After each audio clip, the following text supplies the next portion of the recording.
आने के बाद क्या हुआ, मैंने तुरंत एक रोड क्रॉस किया और एक ट्रक आता है, बहुत तेजी से मुझे उड़ा देता है। क्या मरा? मेरा शरीर मर गया, मेरा आत्मा तो नहीं मरी ना। आत्मा मरी क्या? नहीं मरा, शरीर नश्वर है, शरीर मर गया, आत्मा तो। अब आत्मा की वैलिडिटी क्या थी? आत्मा का समय क्या था? सन 2060। अब मर गई कौन सी? 22 में। अब जो प्रेत योनि होती है वो क्या होती है? चौगुना। क्या? चौगुना में गिनी जाती है। अगर व्यक्ति मुझे पितृ योनि में रखेगा तो मुझे तुरंत संभाल लेंगे।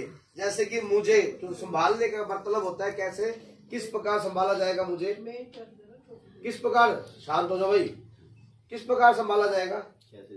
तुरंत मुझे देख लिया जाए, क्योंकि जब तक शमशान घाट तक भी मैं साथ में जाऊंगा, मेरा शरीर शमशान घाट में लेके जा रहे हैं तो मैं वहां पर मुझको, मेरे को फूकेंगे, जलाएंगे, दाह संस्कार करेंगे, वहीं मैं खड़ाऊंगा। अब मेरे शरीर का नाश हो गया।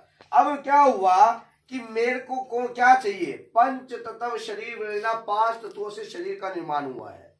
जब तक ये 5 तत्व अपनी जगह जाकर विलीन नहीं होते, आत्मा की सदगति नहीं होती। क्या नहीं होती? अब क्या हो गया? अब मेरे पास कौन से तत्व नहीं है? 2 तत्व भिन्न हो गया हूं मैं। कौन से? अग्नि और मिट्टी। तो मैं अदृश्य रूप में हो गया। 21 ग्राम मेरा वजन हो गया कि जो मैं आत्मा के रूप में गिना जा रहा हूं। क्या हो गया? आत्मा के रूप में। अब क्या होगा? अब होगा क्या? अब मैं घर आऊंगा, अपने भाई को इशारा दूंगा तो मैं तो इसमें, ये तो मुझे देख ही नहीं सकता क्योंकि मैं तो एक धुआं हूं, मेरा खुद का शरीर तो खत्म। अब धीरे धीरे धीरे धीरे धीरे क्या होगा? 1 दिन 2 दिन 13वीं तक मुझे ये जो देंगे मेरा हिसाब किताब जो, क्योंकि मैं तो अकाल मृत्यु मरा हूं। क्या मरा हूं? मेरी सदगति कहां से हो जाएगी? अब मेरे कर्म डिसाइड करेंगे मेरे कर्म क्या थे, मेरी अकाल मृत्यु क्यों हुई, वो मेरे कर्मों के अकॉर्डिंग होगा। जो भी होगा, मेरी अकाल मृत्यु लिखी थी कि मैंने इतने समय प्रेत योनि में गुजारने हैं और इतने समय ये काम करना है। ये सब डिसाइड होया हुआ होता है क्योंकि हमारे कर्म का बोया हुआ ही। अगर हमने अमरूद बोया है तो अमरूद उगेगा, सेब नहीं प्राप्त हो जाएगा। हो जाएगा भाई? सेब प्राप्त हो सकता है अगर इसकी हो जाए। जैसे कहते ना, मन चाही होती नहीं, प्रभु चाही, समझ गए, बलि मांगे बैकुंठ को भेज दियो पताल। अब हमारी मन चाही कब होती है? जब प्रभु चाहे। अब क्या है? अब मैं अपने भाई को इशारा कर रहा हूं बार बार, भाई मुझे समझ, मेरी सदगति करवा। अब वो मुझे समझ नहीं रहा।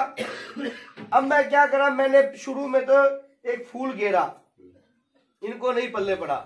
फिर मैंने ये घेरा, नहीं पल्ले पड़ा। फिर मैंने ये घेरा, नहीं पड़ा। फिर मैंने ये घेर दिया। फिर मैंने टेबल घेर दी। फिर मैंने गाड़ी उपलटा दी। फिर मैंने घर का नाश कर दिया, जनानी बीमार कर दी। अब मेरी आदत हो गई। क्या? किसने सिखाया? किसने? तुमने समझा नहीं। अब मेरे को नुकसान करने की आदत हो गई। फिर फलाने के, हम किसी के दरबार में गए। अब वहां पर खेल के मैं आ गया।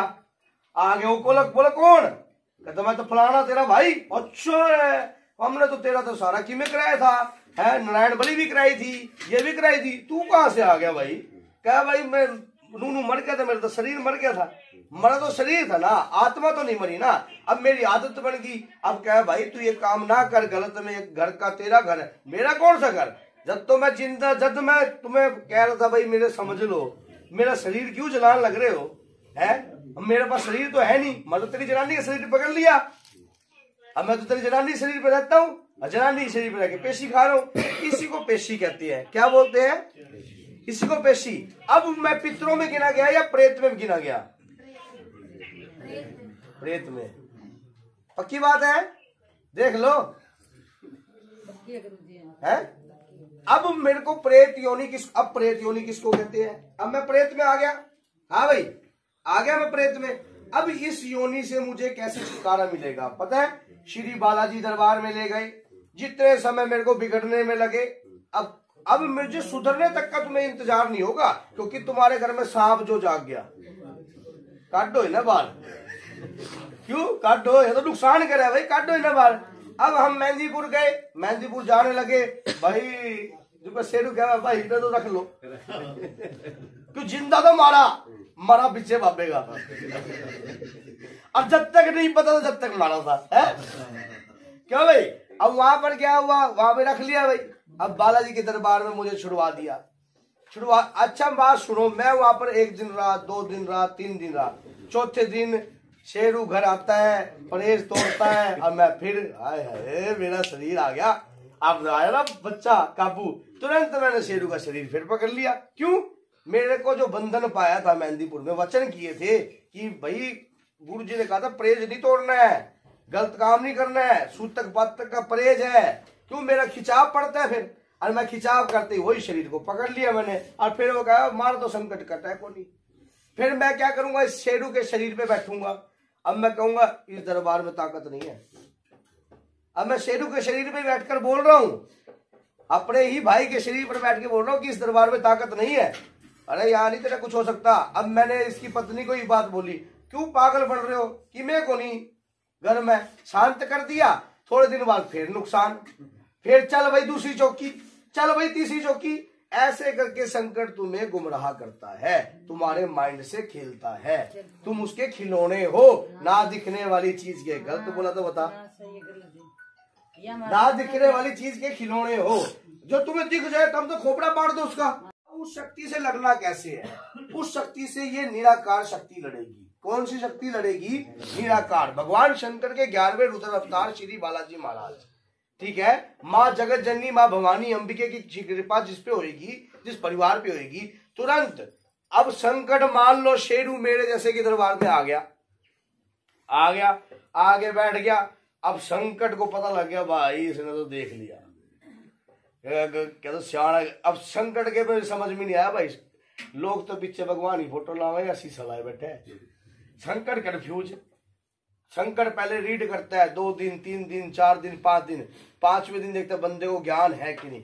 क्योंकि आत्मा भी ये चाहती है कि मैं भी ऐसे के हाथ में जाऊं जो मेरा संहार कर सके। क्या कर सके, आत्मा न जलती न मरती न कटती, समझ गए ना। आत्मा कैद होती, या तो गीता झूठ है। अगर ये आत्मा को कैद कर दिया, बहुत से लोग कहते ला अभी 50,000 रुपए दे, जिसको दिया वो भाई बोला था मैं जगह जगह लुट गया, ठीक है ना। आत्मा न मरती न जलती न कटती, आत्मा का संहार होता है। और मेहंदीपुर सरकार जो है संहार केंद्र है।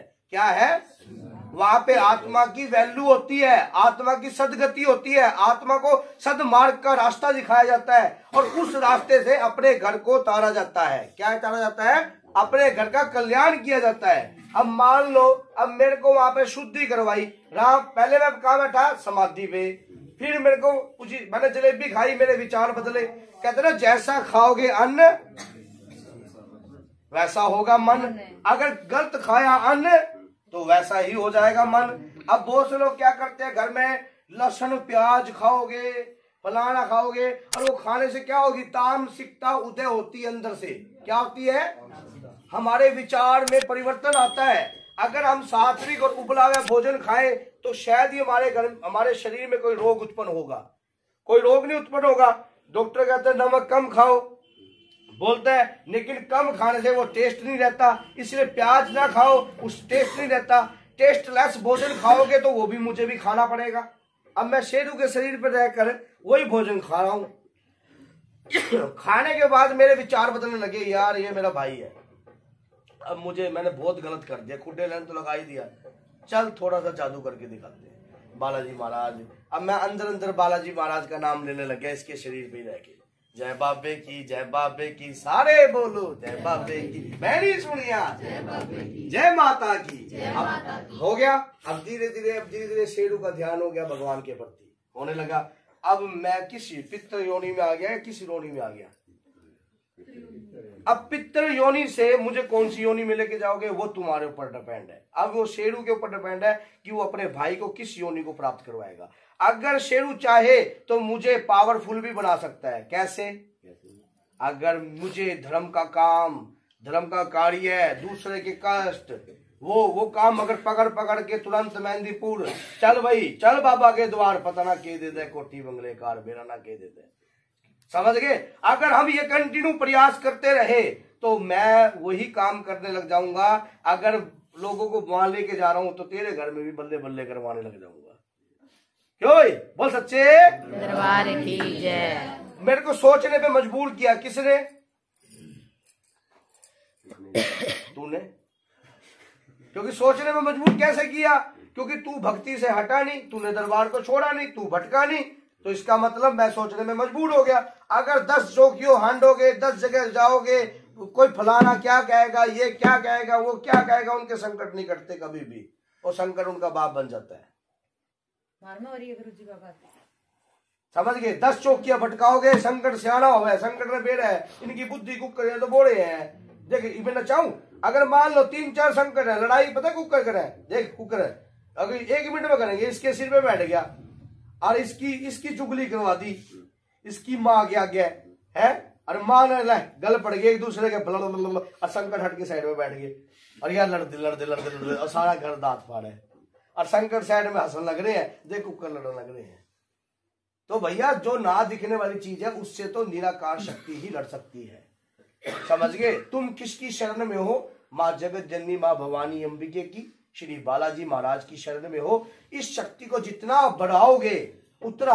अब पितृ कैसे बनेंगे? अब पितृ कैसे बनेंगे?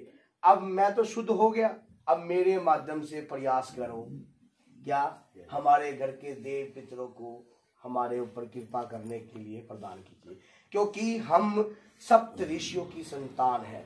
इस संसार पे जितने भी लोग पैदा हुए हैं, जिसको अपना गोत्र नहीं पता, वो 7 ऋषियों के नाम भी ले सकता है। ये संसार 7 ऋषियों की देन है। कौन कौन जानता था इस बात को? कहीं से तो शुरुआत हुई होगी पैदा होने की, कहीं से तो शुरुआत हुई होगी। तो हम सप्त ऋषियों की संतान हैं। उन सप्त ऋषियों में से हमारा गोत्र कहीं ना कहीं, उसी से ब्राह्मण उत्पन्न हुए, उसी से क्षत्रिय उत्पन्न हुए, उसी से वैश्य उत्पन्न हुए। तो ये धीरे धीरे धीरे धीरे धीरे धीरे शाखाएं बढ़ गई हैं, पीढ़ी दर पीढ़ी, पीढ़ी दर पीढ़ी, पीढ़ी दर, उसी से शूद्र पैदा हुए। ऐसा तो देखा जाए भगवान ने इंसान बनाया था, जो ये वर्ण की प्रजातियां जो है हमारे खुद की बनाई हुई है। सच्चे मन से अगर श्री बालाजी महाराज के चरणों में जुड़ जाओगे, माँ दुर्गा के चरणों में जुड़ जाओगे, आपके घर में किसी भी प्रकार की कराकराई नहीं हो सकती। अगर कोई व्यक्ति किसी के घर का नाश करता है ना, अभी ये भाई की बाजू में भेज दिया, इसने किसी से पंगा लिया, क्या लिया था भाई? मकान। मान लो किसी से पंगा लिया था और उसने बोला कि हमारे देवता खतरनाक है, बोला इसने कहा कोई बात नहीं, मैं भी ठाकुर जी महाराज का भक्त हूँ, चलो पंगा तो ले लिया, तो तेरी बात ठीक है। लेकिन भैया पता है क्या है? ना काहू से वैर, ना काहू से प्रीति, क्योंकि संसार में भगवान ने 2 शक्तियों को उत्पन्न किया है, शंकर भगवान।